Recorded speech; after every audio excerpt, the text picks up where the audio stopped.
आप लोग को वॉइस मिल रहा है? कोई क्वेश्चन है तो पूछिएगा आप लोग।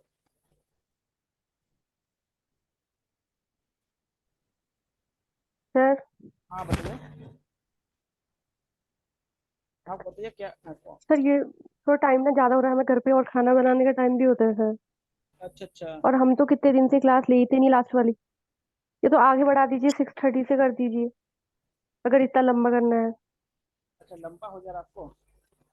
सर क्योंकि ये डिनर का टाइम होता है ना, और हम लेडीज हैं, मुझे तो घर का खाना भी बनाना होता है, बच्चों को खिलाना भी होता है। ज़्यादा नहीं लेंगे अभी, केवल 10-15 मिनट लेंगे फिलहाल। मैं तो लेती नहीं हूँ, लेकिन मैं तो अभी अभी खुद क्विट कर लूंगी, लेकिन बस ऐसे रोज हो रहा है तो फिर कब तक क्विट करें ना। ठीक है, अब कल आपसे बात करते हैं। आज थोड़ा ले लेते हैं, कल आपको देखते टाइम का क्या आता है। ठीक है सर। ठीक है सर, गुड नाइट। देखिएगा, इससे गोल में सम्मेलन में आपको बता दें कि जो अम्बेडकर जी है वो तीनों में भाग लिए थे। और अम्बेडकर जी दलितों का प्रतिनिधि कर रहे थे। देखिए अम्बेडकर जी का दो पत्रिका आपको बताया था, एक था क्या, बहिष्कृत भारत, और एक था मूक नायक। इनके माध्यम से क्या है, दलितों का बहुत ज्यादा चर्चा किया। और जब ये हरिजनों का आरक्षण किया गया, देखिए इसके बाद क्या है, गांधी जी ने जो दलित है, दलित शब्दों को हटाकर उसने हरिजन शब्दों को ऐड किया। तो सबसे पहले गांधी जी ने क्या है, दलितों को हरिजन कहा था। क्योंकि माना था उनका कि सब हरि के ही भक्त है और हरि के ही पुत्र है, तो उनको अलग अलग नजरिए से क्यों देखा जाए। और स्वामी विवेकानंद ने क्या है, दलितों को दरिद्र नारायण कहा था। देखिए जो महान व्यक्ति है उनके विचारों को हम उतना जल्दी समझ नहीं पाते, और फोटो तो उनको लगा देते हैं लेकिन उस विचारधारा को नहीं मान पाते। उसमें बहुत सारे अंतर आ जाता है समय के अनुसार। अब देखिए जब ये गोलमेज आंदोलन चल रहा था, उस समय भारत में एक नया, गांधी जी की तरह एक नया आंदोलन चलाया गया था, जिसको कहते हैं नमक सत्याग्रह, या साल्ट मूवमेंट जिसे कहा जाता है। नमक कानून का विरोध किया गया था।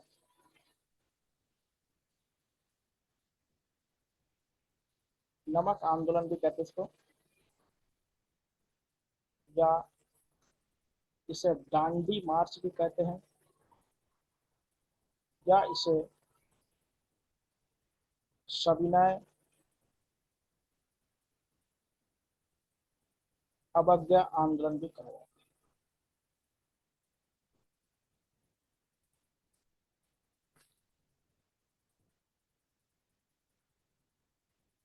सविनय अवज्ञा आंदोलन, नमक आंदोलन, या डांडी मार्च, एक ही आंदोलन का तीन अलग अलग फेस है। तो तीन अलग अलग फेसों को अलग अलग नाम से जाना जाता है। देखिए ये शुरू कब हुआ था?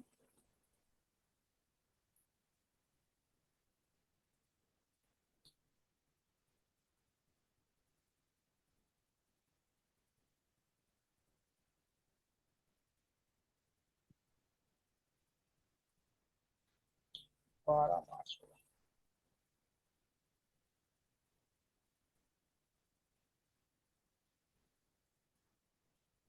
12 मार्च 1930 को इसको शुरू किया गया था।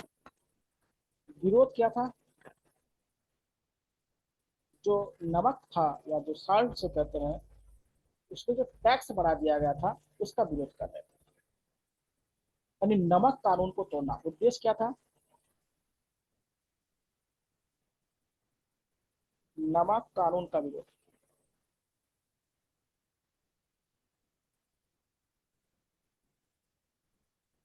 जो नमक कानून था उसका विरोध करना था। और उद्देश्य क्या था? नमक कानून का विरोध करना। तो पहला इनका उद्देश्य क्या था? नमक कानून का विरोध किया जाए। इसके लिए 12 मार्च 1930 को साबरमती आश्रम से, साबरमती आश्रम कहाँ पे है? अहमदाबाद में। से 78 लोगों का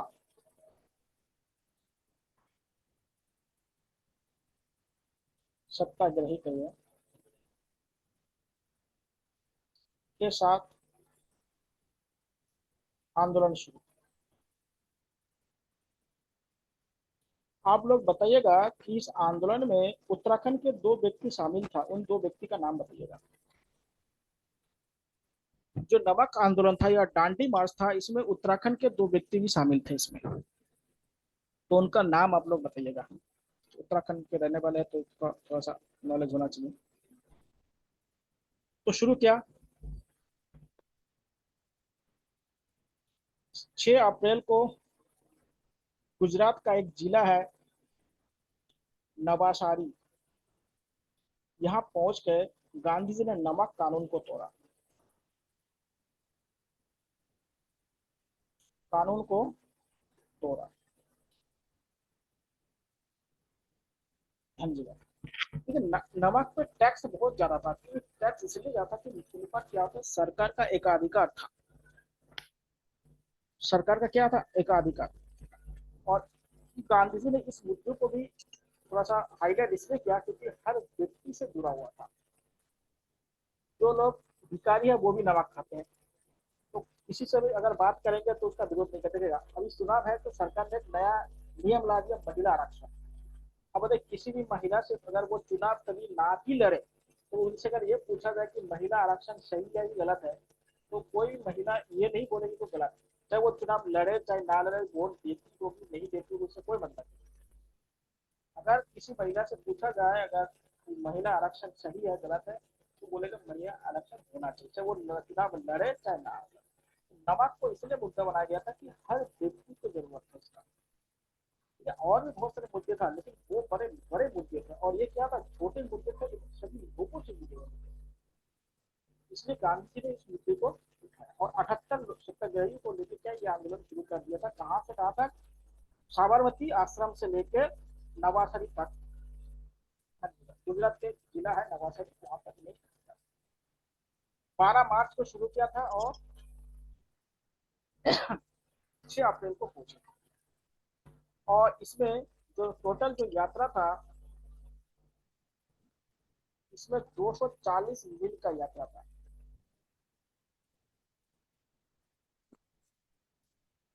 टोटल यात्रा क्या था, 240 किलोमीटर चले थे 78 लोगों द्वारा। सबसे अधिक जो लोगों ने भाग लिया था वो गुजरात से थे। सर्वाधिक पार्टिसिपेट कहाँ से किया था, सर्वाधिक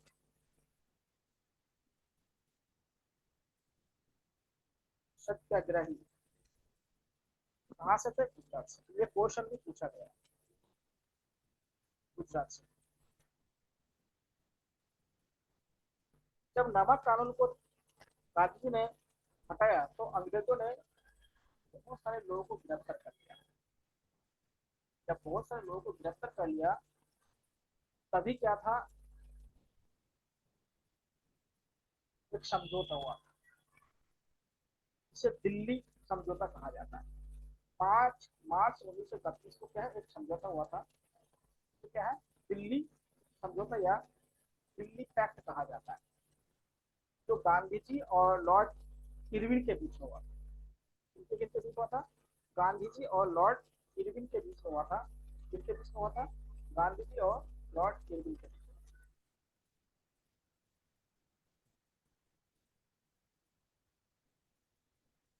अब इसमें जो समझौता हुआ था उसे कहते हैं दिल्ली समझौता या दिल्ली पैक्ट कहा जाता है।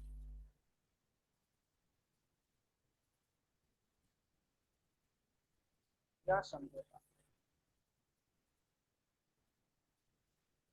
5 मार्च 1931। एक तरफ थे गांधी जी और दूसरी तरफ कौन थे, लॉर्ड इरविन। ठीक है, इसमें यह समझौता हुआ था कि Gandhi ji second round table conference में भाग लेंगे।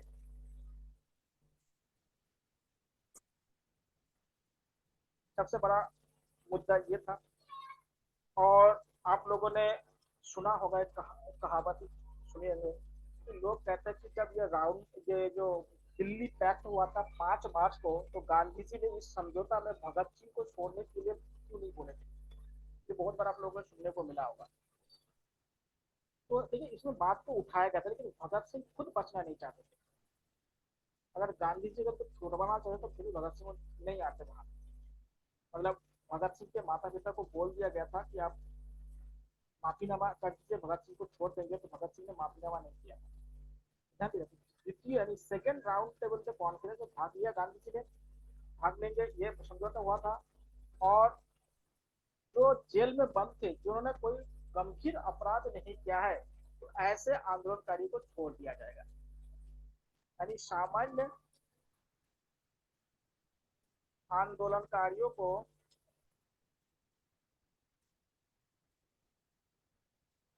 रिहा किया जाएगा, किया जाएगा। इसमें ये दो मेन मुद्दा था इसमें, और भी बहुत छोटे छोटे मुद्दे थे। तो देखिए इसी के बाद क्या है, गांधी जी ने राउंड टेबल कॉन्फ्रेंस में भाग लिया था। आपको बताया कि दूसरे में भाग लिया था, तो इसी में भाग लिया था। हाँ जी।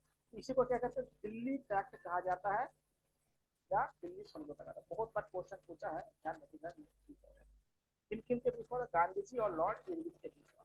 कहाँ पे हुआ था, दिल्ली में हुआ। और इसका नतीजा क्या निकला, गांधी जी द्वितीय राउंड टेबल कॉन्फ्रेंस में भाग लेने के लिए लंदन गए। ठीक है, तो इसको उसके बाद 1900 गांधी जी जब वापस आ गए तो उनको कुछ मिला नहीं, तो फिर से आंदोलन शुरू किया था। लेकिन बाद में 1932 में आंदोलन खत्म हो गया था।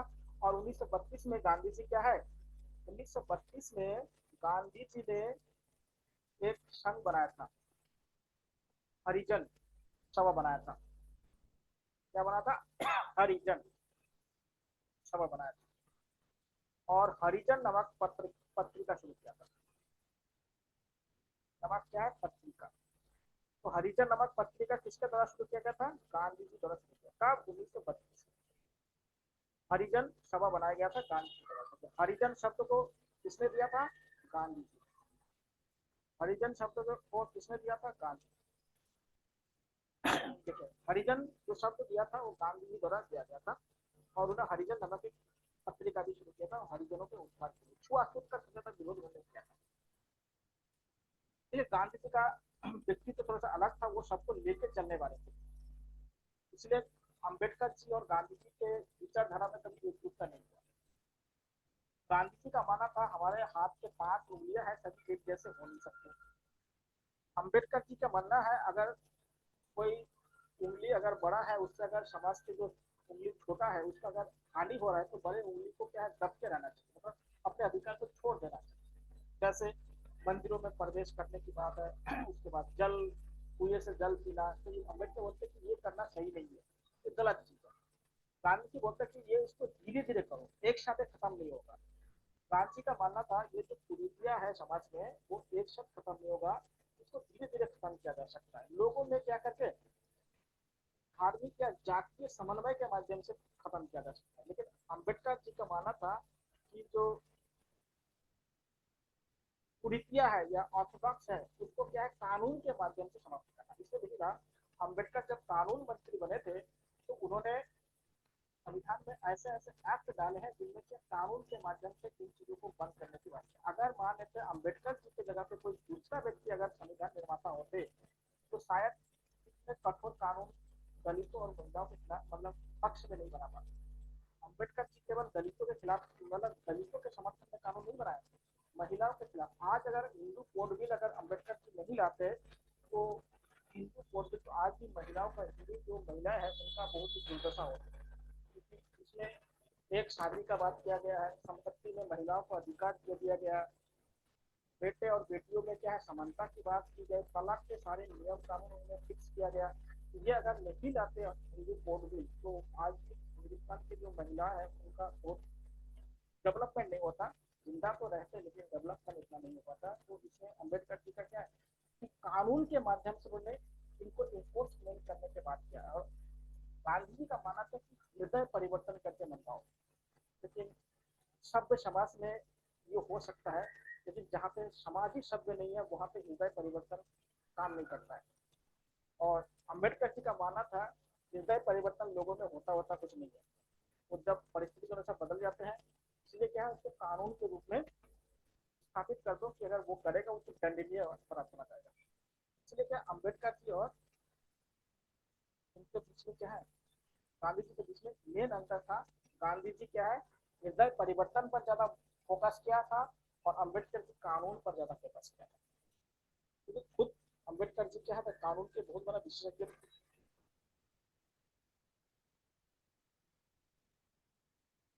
तो इस प्रकार से क्या हुआ, जो जो सविनय अवज्ञा आंदोलन है, नमक आंदोलन वो समाप्त हो गया। अब उसके बाद क्या 1932 में गांधी जी ने कांग्रेस से इस्तीफा दे दिया।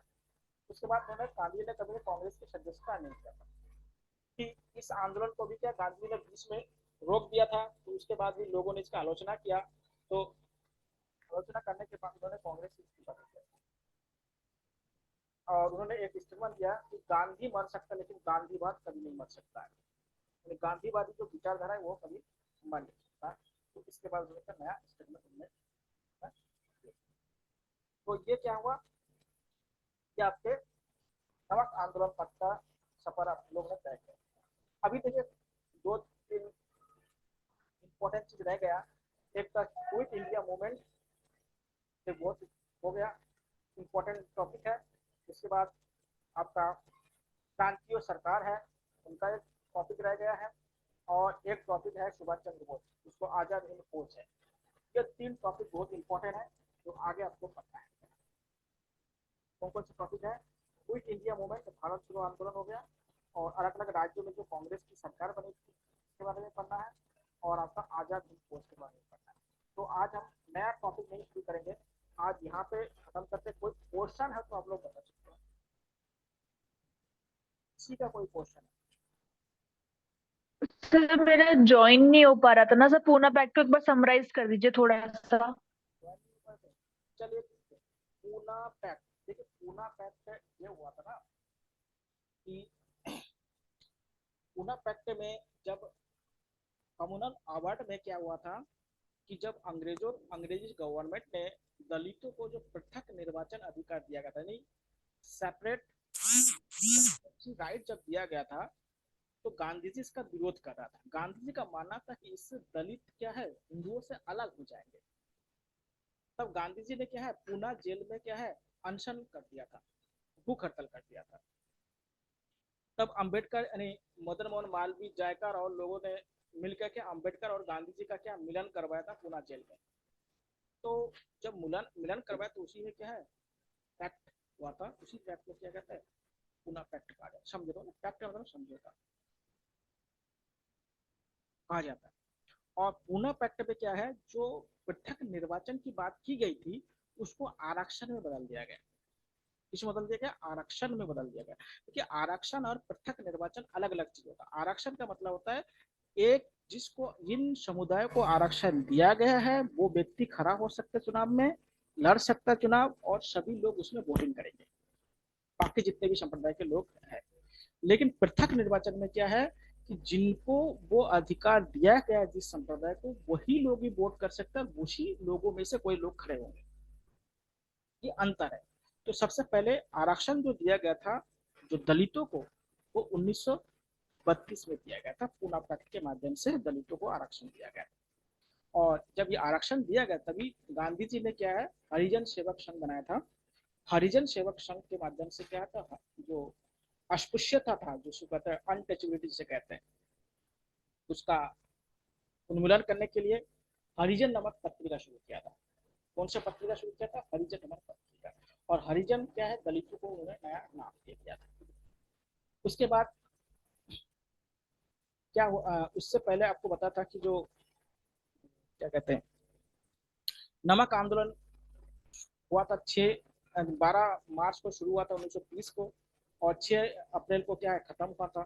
जो साबरमती आश्रम से शुरू हुआ था और नवासारी तक गया था। 240 मील का लंबा सफर था।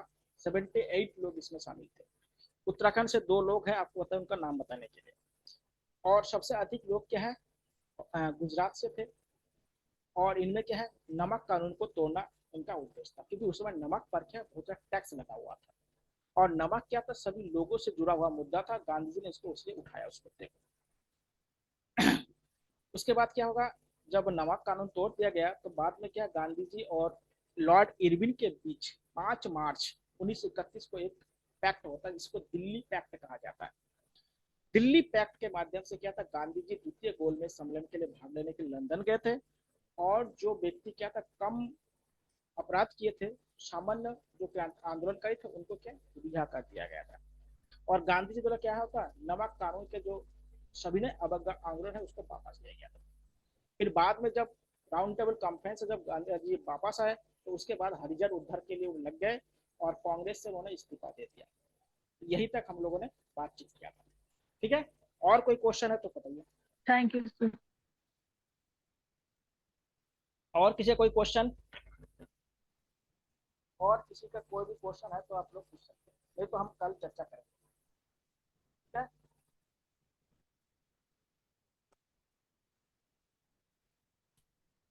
किसी को कोई भी तरह रिकॉर्डिंग में भेज नहीं पा रहा हूँ, मैं कोशिश कर रहा हूँ कि कल मैं थोड़ा लैपटॉप ठीक करना है, उसमें व्हाट्सएप नहीं खुल रहा है, इसलिए नहीं भेज पा रहा हूँ। जैसे खुल जाता मैं आपको, आप लोगों को रिकॉर्डिंग भेज दूँगा। कल का भी और आज का भी रह गया, नया सॉफ्टवेयर चला है और उसमें काम नहीं कर रहे हैं।